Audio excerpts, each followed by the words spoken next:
ಅಜೀರ್ಣದಿಂದ ಸಾಕಷ್ಟು ಕಾಯಿಲೆಗಳು ಸ್ಟಾರ್ಟ್ ಆಗ್ತಾ ಹೋಗುತ್ತೆ.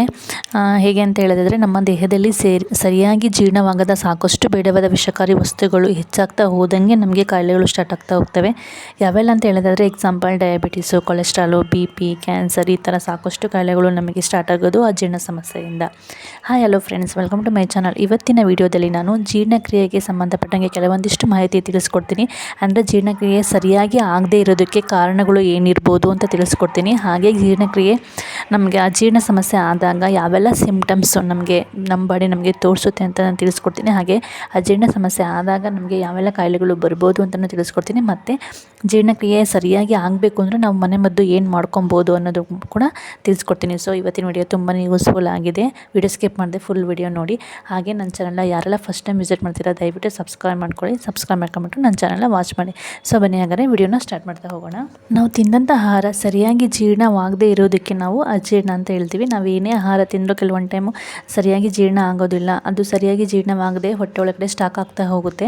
ಆವಾಗ ನಮ್ಮ ಹೊಟ್ಟೆಯಲ್ಲಿ ಬೇಡದೇ ಇರುವ ವಿಷಕಾರಿ ವಸ್ತುಗಳು ಜಾಸ್ತಿ ಆಗ್ತಾ ಹೋಗುತ್ತೆ. ಆವಾಗ ನಮಗೆ ಏನಾಗುತ್ತೆ ಅಂದರೆ ಎದೆ ಉರಿ, ಹೊಟ್ಟೆ ಉಬ್ಬರ, ವಾಮಿಟ್ ಆಗೋದು, ಎದೆಯಲ್ಲೇ ಬಂದು ಕೂತಂಗಾಗಿರುತ್ತೆ ಅಂತ ಕೆಲವೊಬ್ರು ಹೇಳ್ತಿರ್ತಾರೆ. ನಾವು ತಿಂದಂಥ ಆಹಾರ ಸರಿಯಾಗಿ ಜೀರ್ಣನೇ ಆಗಿಲ್ಲ, ಎದೆಯಲ್ಲಿ ಬಂದು ಕೂತ್ಕೊಂಡಿದೆ, ವಾಮಿಟ್ ಬಂದಂಗೆ ಆಗ್ತಿದೆ, ಏನು ಊಟ ನೋಡಿದ್ರೆ ಬೇಡ ಅಂತ ಅನಿಸ್ತಿದೆ, ಆ ಥರ ಅನಿಸ್ತಿದೆ ಅಂತ ಎಲ್ಲ ಹೇಳ್ತಾರಲ್ಲ, ಅದು ಎಲ್ಲದಕ್ಕೂ ಕೂಡ ನಾವು ಅಜೀರ್ಣ ಸಮಸ್ಯೆ ಅಂತ ಹೇಳ್ತೀವಿ. ನಾವು ತಿಂದಂಥ ಆಹಾರ ಸರಿಯಾಗಿ ಜೀರ್ಣ ಆಗ್ತಾ ಇರಲ್ಲ, ಅದಕ್ಕೆ ನಾವು ಅಜೀರ್ಣ ಸಮಸ್ಯೆ ಅಂತ ಹೇಳ್ತೀವಿ. ಸೊ ಹಾಗಾದರೆ ಅಜೀರ್ಣ ಆಗೋದಕ್ಕೆ ಮೇನ್ ರೀಸನ್ಸ್ ಏನು, ಯಾವ ರೀಸನ್ಸಿಂದ ಅಜೀರ್ಣ ಸಮಸ್ಯೆ ಆಗುತ್ತೆ ಅಂತ ಹೇಳೋದಾದರೆ, ಪದೇ ಪದೇ ತಿಂತಾ ಇರೋದು. ಇವಾಗ ಏನೋ ಊಟ ಮಾಡಿರ್ತೀವಿ ಅಂತ ಅಂದ್ಕೊಳ್ಳಿ, ಊಟ ಮಾಡಿ ಒಂದು ಸ್ವಲ್ಪ ಆದ ತಕ್ಷಣ ಮತ್ತೆ ಏನೋ ಸ್ವೀಟ್ ಕೊಟ್ಟರು ಅಂತ ತಿನ್ನೋದು, ಅಥವಾ ಮತ್ತೆ ಏನೇನಾದ್ರು ಜೀರ್ಣ ಆಗಿರಲ್ಲ ಸರಿಯಾಗಿ, ಮತ್ತು ತಿಂತಾನೆ ಇರೋದು. ಕುರುಕ್ಲು, ಹಪ್ಪಳ ಕರೆದಿರುವಂಥ ಆಯಿಲ್ ಫುಡ್ಡು, ಹಪ್ಪಳ ಆಗಿರ್ಬೋದು, ಆಮೇಲೆ ಕರೆದಿರೋದೊಂದು ಎಣ್ಣೆ, ಬೋಂಡ, ಆ ಥರದ್ದು ಎಣ್ಣೆ ಆಗಿರ್ಬೋದು. ಊಟ ಆದಮೇಲೂ ಮತ್ತೆ ತಿಂತಾ ಇರೋದು, ಏನು ತಿಂದ್ರೂ ಅಷ್ಟೇ, ಸ್ವೀಟ್ಸ್ ಆಗಿರ್ಬೋದು.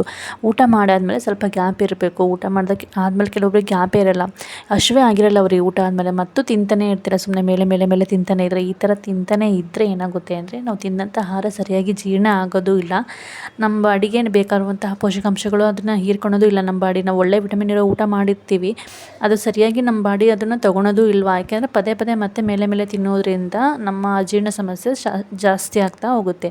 ಸೊ ಇದು ಮೇನ್ ಕಾರಣ ಇರುತ್ತೆ. ಎರಡನೇದು ಬಂದುಬಿಟ್ಟು ವಿರುದ್ಧ ಆಹಾರ ಸೇವನೆ. ನಾನು ಲಾಸ್ಟಲ್ಲಿ ಒಂದು ವಿಡಿಯೋದಲ್ಲಿ ಹೇಳಿದ್ದೀನಿ, ವಿರುದ್ಧ ಆಹಾರಗಳನ್ನು ಯಾವುದೇ ಕಾರಣಕ್ಕೂ ನಾವು ತೊಗೊಬಾರ್ದು. ಅದು ತೊಗೊಳೋದ್ರಿಂದ ನಮ್ಮ ಬಾಡಿಗೆ ತುಂಬಾ ಎಫೆಕ್ಟ್ ಆಗುತ್ತೆ ಅಂತ. ಹಾಗಾದರೆ ಯಾವೆಲ್ಲ ವಿರುದ್ಧ ಆಹಾರಗಳು ಅನ್ನೋದನ್ನು ನಾನು ಸಾಕಷ್ಟು ಲೀಸ್ಟ್ ಕೊಟ್ಟಿದ್ದೀನಿ. ನನ್ನ ಚಾನಲ್ ವಾಚ್ ಮಾಡಿ ನೋಡಿದ್ರೆ ನಿಮ್ಗೆ ಗೊತ್ತಾಗುತ್ತೆ ವಿರುದ್ಧ ಆಹಾರಗಳು ಯಾವ್ಯಾವ ಆಹಾರಗಳನ್ನು ಒಟ್ಟಿಗೆ ತೊಗೊಬಾರ್ದು ಅಂತ ಸಾಕಷ್ಟು ಮಾಹಿತಿ ಕೊಟ್ಟಿದ್ದೀನಿ. ನಿಮ್ಗೇನಾದ್ರು ಇದ್ರ ಬಗ್ಗೆ ಇನ್ಫಾರ್ಮೇಷನ್ಸ್ ಬೇಕಂದರೆ ಆ ವಿಡಿಯೋ ವಾಚ್ ಮಾಡಿದ್ರೆ ನಿಮಗೆ ಸಾಕಷ್ಟು ಮಾಹಿತಿ ಸಿಗುತ್ತೆ. ಏಕೆಂದರೆ ಆ ವಿಡಿಯೋದಲ್ಲಿ ಸಾಕಷ್ಟು ಮಾಹಿತಿ ಇದೆ. ವಿರುದ್ಧ ಆಹಾರಗಳು ಯಾವ್ಯಾವು ಅಂತ ಈಗ ಎಕ್ಸಾಂಪಲ್ ಹೇಳಬೇಕು ಅಂದರೆ, ಮತ್ತು ಫಿಶ್ಶು ಮತ್ತು ಹಾಲು ಇದೆರಡನ್ನೂ ಒಟ್ಟಿಗೆ ತೊಗೊಬಾರ್ದು. ಇದೆರಡು ಒಟ್ಟಿಗೆ ತಗೊಂಡ್ರೆ ತುಂಬಾ ನಮ್ಮ ಆರೋಗ್ಯಕ್ಕೆ ಹಾನಿಕರ ಆಗುತ್ತೆ. ಇವಾಗ ಕೆಲವೊಂದು ಆಹಾರ ಪದಾರ್ಥಗಳು ನಾವು ವಿರುದ್ಧವಾಗಿ ತಗೊಂಡಾಗ ನಮ್ಮ ಬಾಡಿಗೆ ತುಂಬಾ ತೊಂದರೆ ಆಗುತ್ತೆ. ಏಕೆಂದರೆ ಒಂದು ಬೇಗ ಜೀರ್ಣ ಆಗುತ್ತೆ, ಒಂದು ನಿಧಾನವಾಗಿ ಜೀರ್ಣ ಆಗುತ್ತೆ. ಅದ್ರ ಜೊತೆಗೆ ಕೆಲವೊಂದು ಆಹಾರ ಪದಾರ್ಥಗಳು ನಾವು ಮಿಕ್ಸ್ ಮಾಡಿ ತೊಗೊಳೋದ್ರಿಂದ ನಾವು ಪಾಯ್ಸನ್ ತೊಗೊಂಡಂಗೆ ಆಗುತ್ತೆ, ವಿಷ ತುಂಬಾ ನಮ್ಮ ಬಾಡಿಗೆ ಆಗುತ್ತೆ. ಹಾಗಾಗಿ ಕೆಲವೊಂದು ಆಹಾರ ಪದಾರ್ಥಗಳನ್ನು ಯಾವುದೇ ಕಾರಣಕ್ಕೂ ಒಟ್ಟಿಗೆ ತೊಗೊಬಾರ್ದು. ಎರಡನೇ ಈ ರೀಸನಿಂದನೂ ಕೂಡ ನಮಗೆ ಜೀರ್ಣ ಶಕ್ತಿಗೆ ತುಂಬಾ ಪ್ರಾಬ್ಲಮ್ ಆಗುತ್ತೆ.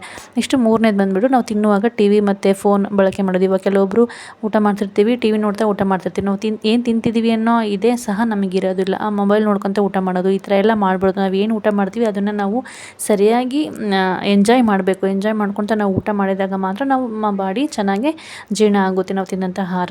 ನಾಲ್ಕನೇದು ಬಂದುಬಿಟ್ಟು ಸ್ಪೀಡಾಗಿ ತಿನ್ನೋದು. ಇವಾಗ ಏನೋ ಆಫೀಸಿಗೆ ಟೈಮ್ ಆಗಿದೆ, ಏನೋ ಸ್ಕೂಲಿಗೆ ಟೈಮ್ ಆಗಿದೆ, ಎಲ್ಲೋ ಹೋಗೋದಕ್ಕೆ ಟೈಮ್ ಆಗಿದೆ ಅಂತೇಳಿ ಬೇಗ ತಿನ್ನೋದು. ಸರಿಯಾಗಿ ಜಗಿದು ತಿನ್ನಲಿತೀನಿ ಬೇಗ ತಿನ್ನೋದ್ರಿಂದನೂ ಕೂಡ ನಮಗೆ ಅಜೀರ್ಣ ಸಮಸ್ಯೆ ಸ್ಟಾರ್ಟ್ ಆಗ್ತಾ ಹೋಗುತ್ತೆ. ಸೊ ಇದಿಷ್ಟು 5 ಪಾಯಿಂಟ್ಸ್. ಇವಾಗ ಸರಿಯಾಗಿ ಜಗಿದು ತಿನ್ನೋದು, ಸ್ಪೀಡಾಗಿ ತಿನ್ನೋದು, ಇದೆಲ್ಲನೂ ಕೂಡ ಅಜೀರ್ಣ ಸಮಸ್ಯೆಗೆ ಕಾರಣ ಆಗುತ್ತೆ. ಸೊ ಇದಿಷ್ಟು ಮೈನ್ ರೀಸನ್ಸ್ ಆಯಿತು ನಮಗೆ ಅಜೀರ್ಣ ಸಮಸ್ಯೆ ಆಗೋದಕ್ಕೆ. ಇದೆಲ್ಲ ರೀಸನ್ಸಿಂದ ನಮಗೆ ಅಜೀರ್ಣ ಸಮಸ್ಯೆ ಆಗುತ್ತೆ. ಹಾಗಾದರೆ ಅಜೀರ್ಣ ಸಮಸ್ಯೆ ಆಗಿದೆ ಅಂತ ನಮ್ಗೆ ಹೇಗೆ ಗೊತ್ತಾಗುತ್ತೆ, ನಾವು ತಿನ್ನಂಥ ಆಹಾರ ಸರಿಯಾಗಿ ಜೀರ್ಣ ಆಗಿಲ್ಲ ಅಂತ ಹೇಗೆ ಗೊತ್ತಾಗುತ್ತೆ ಅಂತ ಹೇಳಿದ್ರೆ, ಇವಾಗ ಕೆಲವೊಂದು ಸಿಂಪ್ಟಮ್ಸ್ ನಮ್ಮ ಬಾಡಿ ನಮಗೆ ಕೊಡುತ್ತೆ. ಅವು ಯಾವ್ಯಾವು ಅಂತ ಇವಾಗ ಹೇಳ್ತಾ ಹೋಗ್ತೀನಿ. ಫಸ್ಟ್ನೇ ಬಂದುಬಿಟ್ಟು ಎದೆ ಉರಿ. ತುಂಬ ಎದೆಯಲ್ಲಿ ಉರಿತಾ ಇರುತ್ತೆ, ಎದೆಯಲ್ಲೇ ಇದ್ದಂಗೆ ಆಗುತ್ತೆ. ಏನು ತಿಂದಿರ್ತೀವೋ ಅದು ಎದೆಯಲ್ಲೇ ಇದ್ದಂಗೆ ಅನಿಸ್ತಾ ಇರುತ್ತೆ. ಹೊಟ್ಟೆ ಉಬ್ಬರ ಅನಿಸ್ತಿರುತ್ತೆ, ಕೆಲವೊಂದು ಟೈಮ್ ಹೊಟ್ಟೆನೂ ಬರುತ್ತೆ, ಮತ್ತು ಹೊಟ್ಟೆ ತುಳಿಸ್ತಿದ್ದಂಗಾಗಿ ವಾಮಿಟ್ ಬಂದಂಗೆ ಆಗುತ್ತೆ, ಕೆಲವರಿಗೆ ವಾಮಿಟು ಕೂಡ ಆಗುತ್ತೆ. ಇದಿಷ್ಟು ಸಿಮ್ಟಮ್ಸ್ ಆಯಿತು. ಹಾಗಾದರೆ ಆ ಜೀರ್ಣ ಸಮಸ್ಯೆ ಜಾಸ್ತಿ ಆಗ್ತಾ ಹೋದರೆ ಯಾವೆಲ್ಲ ಕಾಯಿಲೆಗಳು ಸ್ಟಾರ್ಟ್ ಆಗ್ತಾ ಹೋಗ್ತವೆ ಅಂತ ಹೇಳಿದ್ರೆ ಗ್ಯಾಸ್ಟ್ರಿಕ್ ಸಮಸ್ಯೆ ಸ್ಟಾರ್ಟ್ ಆಗ್ತಾ ಹೋಗುತ್ತೆ, ಮಲಬದ್ಧತೆ ಸಮಸ್ಯೆ ಸ್ಟಾರ್ಟ್ ಆಗ್ತಾ ಹೋಗುತ್ತೆ, ಡಯಾಬಿಟೀಸು ಸ್ಟಾರ್ಟ್ ಆಗುತ್ತೆ, ಮತ್ತು ಕೊಲೆಸ್ಟ್ರಾಲು, BP, ಕ್ಯಾನ್ಸರು, ಮತ್ತು ಕರುಳಿಗೆ ಸಂಬಂಧಪಟ್ಟಂಗೆ ಕೆಲವೊಂದು ಇನ್ಫೆಕ್ಷನ್ ಆಗುತ್ತೆ.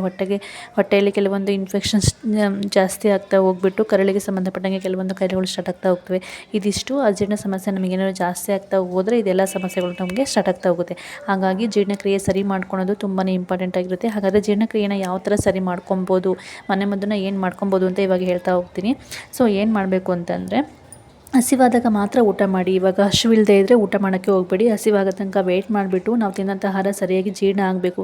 ಮತ್ತು ನಮಗೆ ಯಾವಾಗ ಹೊಟ್ಟೆ ಹಸಿವಾಗುತ್ತೋ ಆವಾಗ ನಾವು ಊಟ ಮಾಡಬೇಕು. ಪದೇ ಪದೇ ಮೇಲೆ ತಿನ್ನೋಕ್ಕೆ ಹೋಗಬೇಡಿ. ಮತ್ತು ಬಿಸಿ ನೀರು ಕುಡಿತಾ ಇವಾಗ ಏನಾದ್ರು ಅಜೀರ್ಣ ಸಮಸ್ಯೆ ಆಗ್ತಾ ಇತ್ತು ಅಂದರೆ ಆವಾಗ ಒಂದು ಸ್ವಲ್ಪ ಬಿಸಿ ನೀರು ಕುಡೀರಿ. ಬಿಸಿ ನೀರು ಕುಡಿದಾಗ ನಾವು ತಿನ್ನೋಂಥ ಆಹಾರ ಸರಿಯಾಗಿ ಜೀರ್ಣ ಆಗುತ್ತೆ. ಕೆಲವೊಂದು ಟೈಮ್ ತುಂಬ ಅಜೀರ್ಣ ಸಮಸ್ಯೆ ಹೆಚ್ಚಾದಾಗ ಏನಾಗುತ್ತೆ, ನಾವು ಬಿಸಿ ನೀರು ಕುಡಿಯೋದ್ರಿಂದ ವಾಮಿಟ್ ಆಗುತ್ತೆ, ಇಲ್ಲ ಮೋಷನ್ ಆಗುತ್ತೆ. ಅವೆರಡರಲ್ಲಿ ಯಾವುದಾದ್ರು ಒಂದು ಆಗಿಬಿಟ್ಟು ನಾವು ತಿನ್ನೋಂಥ ಆಹಾರ ಹೊರಗಡೆ ಅಜೀರ್ಣ ಆಗಿರೋದು ಹೊರಗಡೆ ಹೋದಾಗ ನಮಗೆ ಒಂದು ಸ್ವಲ್ಪ ರಿಲೀಫ್ ಅಂತ ಅನಿಸುತ್ತೆ. ಮತ್ತು ಸ್ವಲ್ಪ ವಾಕ್ ಮಾಡಿ, ಜಾಸ್ತಿ ನೀರು ಕುಡೀರಿ. ಮತ್ತು ಇವಾಗ ತುಂಬ ಅಜೀರ್ಣ ನಾವು ಏನು ತಿಂದರೂ ಕೂಡ ನಮಗೆ ಅಜೀರ್ಣ ಸಮಸ್ಯೆ ಆಗ್ತಿದೆ ಅಂತ ಅನ್ನೋರು ಏನು ಮಾಡಬೇಕು ಅಂದರೆ, ಊಟಕ್ಕಿಂತ ಮುಂಚೆ ಒಂದು ಚಿಟಿಕೆಯಷ್ಟು ಉಪ್ಪು ತಗೊಳ್ಳಿ, ಮತ್ತು ಸ್ವಲ್ಪ ಶುಂಠಿ ಚೆನ್ನಾಗಿ ಜಜ್ಜಿಬಿಟ್ಟು ಅದರ ರಸ ತಗೊಳ್ಳಿ. ಶುಂಠಿ ರಸಕ್ಕೆ ಸ್ವಲ್ಪ ಉಪ್ಪು ಹಾಕ್ಕೊಂಬಿಟ್ಟು ಅದನ್ನು ನಾವು ಊಟಕ್ಕಿಂತ ಮುಂಚೆ 1 ಸ್ಪೂನ್ ಕುಡಿಯೋದ್ರಿಂದ ಜೀರ್ಣಶಕ್ತಿ ಹೆಚ್ಚಾಗ್ತಾ ಹೋಗುತ್ತೆ. ಮತ್ತು ಊಟ ಆದಮೇಲೆ ಮಜ್ಜಿಗೆ ಕುಡಿಯೋದ್ರಿಂದನೂ ಅಷ್ಟೇ ನಾವು ತಿನ್ನೋಂಥ ಆಹಾರ ಸರಿಯಾಗಿ ಜೀರ್ಣ ಆಗುತ್ತೆ. ಮತ್ತು ಇನ್ನೊಂದು ಏನು ಹೋಮ್ ರೆಮಿಡಿ ಮಾಡ್ಕೊಬೋದು ಅನ್ನೋದಾದರೆ, 1 ಟೇಬಲ್ ಸ್ಪೂನಷ್ಟು ಜೀರಿಗೆ ತಗೊಳ್ಳಿ. ಜೀರಿಗೆನ ಚೆನ್ನಾಗಿ ಬಿಸಿ ಮಾಡ್ಕೊಳ್ಳಿ. ಗ್ಯಾಸ್ ಫ್ಲೇಮ್ ಕಡಿಮೆ ಇಟ್ಕೊಂಡ್ಬಿಟ್ಟು ಜೀರಿಗೆ ಚೆನ್ನಾಗಿ ಹುರಿದ್ಕೊಳ್ಳಿ. ಜೀರಿಗೆ ಚೆನ್ನಾಗಿ ಹುರಿದಾದ್ಮೇಲೆ ಸ್ವಲ್ಪ ಲೈಟಾಗಿ 1-2 ನಿಮಿಷ ಹುರಿದಾದ್ಮೇಲೆ ಅದಕ್ಕೆ 1 ಸ್ಪೂನ್ ಜೀರಿಗೆ ಚೆನ್ನಾಗಿ ಹುರಿದಾದ್ಮೇಲೆ 1 ಲೋಟದಷ್ಟು ನೀರನ್ನು ಹಾಕಿಬಿಟ್ಟು ಅದನ್ನು ಒಂದು 5 ನಿಮಿಷ ಚೆನ್ನಾಗಿ ಕುದಿಸಿ. ಅದು ಒಂದು 5 ನಿಮಿಷ ಆದಮೇಲೆ ಚೆನ್ನಾಗಿ ಕುದ್ದಾದಮೇಲೆ ಆ ನೀರನ್ನು ಶೋಧಿಸ್ಕೊಂಡ್ಬಿಟ್ಟು ನಾವು ಆ ನೀರನ್ನು ಕುಡಿಯೋದ್ರಿಂದ ಕೂಡ ನಮಗೆ ಅಜೀರ್ಣ ಸಮಸ್ಯೆ ನಿವಾರಣೆ ಆಗುತ್ತೆ. ನೀವು ಜೀರಿಗೆ ಸಮೇತನೂ ಆ ನೀರನ್ನು ಜಗದ್ಬಿಟ್ಟು ನುಂಗ್ಬಿಟ್ಟು ಆ ನೀರು ಕುಡಿಬೋದು. ಅಥವಾ ಬರೀ ನೀರನ್ನು ಬೇಕಾದರೆ ನೀವು ಬರೀ ನೀರನ್ನಷ್ಟೇ ನೀವು ಕುಡಿಬೋದು, ಜೀರಿಗೆ ಬಿಟ್ಟು. ಎರಡನ್ನೂ ಮಾಡ್ಕೊಬೋದು. ಎರಡರಲ್ಲಿ ಯಾವ್ದು ಬಿಟ್ಟರೆ ನಿಮಗೆ ಜೀರಿಗೆ ತಿನ್ನಬೇಕು ಅನಿಸಿದ್ರೆ ಜೀರಿಗೆ ಸಮೇತ ಜಗದ್ಬಿಟ್ಟು ಆ ನೀರನ್ನು ಕುಡೀರಿ. ಇಲ್ಲಾಂದರೆ ಮೇಲ್ಗಡೆ ನೀರು ಚೆನ್ನಾಗಿ ಕುದ್ದಿರುತ್ತಲ್ವ, ಆ ಮೇಲ್ಗಡೆ ನೀರನ್ನು ಮಾತ್ರ ಬೇಕಾದ್ರೆ ತೊಗೊಂಡ್ರೂ ಓಕೆ. ಸೊ ಇದನ್ನು ಮಾಡೋದ್ರಿಂದ ಅಷ್ಟೇ ನಮಗೆ ಜೀರ್ಣ ಸಮಸ್ಯೆ ನಿವಾರಣೆ ಆಗುತ್ತೆ. ಸೊ ಇವೆರಡರಲ್ಲಿ ನೀವು ಯಾವುದನ್ನು ಬೇಕಾದ್ರೂ ಮಾಡ್ಕೊಬೋದು.